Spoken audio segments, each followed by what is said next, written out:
नमस्कार। आज मु आपण मन सहित साउथ इंडिया गोटे रेसिपी शेयर करी अपम एवं तासह टमाटो चटनी। छोट पिला ठारू बड़ पर्यंत यह समस्त को पसंद आसो एवं यह बहुत कम समय सहजरे बनी जाए। चलतु एवं आरंभ करवा। एठारे मु गोटे कप बिरी नहीं एवं 2 कप चाउल नहीं। आपण जी बिरी ने तार 2 गुण चाउल ने एवं से गोटे चामच मेथी पकई मु 7 ରୁ 8 घंटा बतुरिया रखीदी। यापर मु चाउल बिरी को भल भाव धोई ताकू चिकन कर बाटी देछि।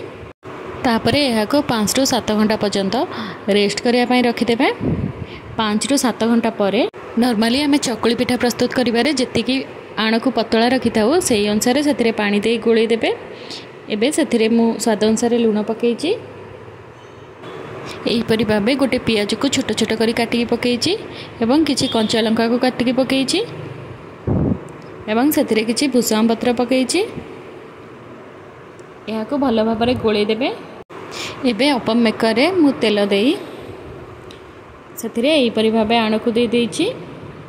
गैस रो फ्लेम को मीडियम रे रखिबे। 5 मिनिट पर यह को एपरी भाव ओलटाई देबे। आउ 5 मिनिट यह को सिझिया देबे। एबे चलंतु टमाटो चटनी प्रस्तुत करवा। एठाने मु कड़ाई रे तेल गरम करी किछि बुट डाली किछि बिरी डाली से पकईछि एवं यहाँ पर मु 4-5टा कंचा लंका पकईछि। से किछि रसुन रो कोला पकईछि एवं गोटे पियाज को एपरी भाव काटिक नहीं 2टा बड़ टमाटो से पकईछि एवं स्वाद अनुसार लुण पकईछि। यह को घोड़ेकी 5 मिनिट पर्यंत सिझापी रखीदे।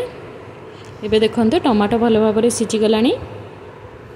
यह भल भाव ठंडा हो गला पर यह को चिकन करी बाटी देबे।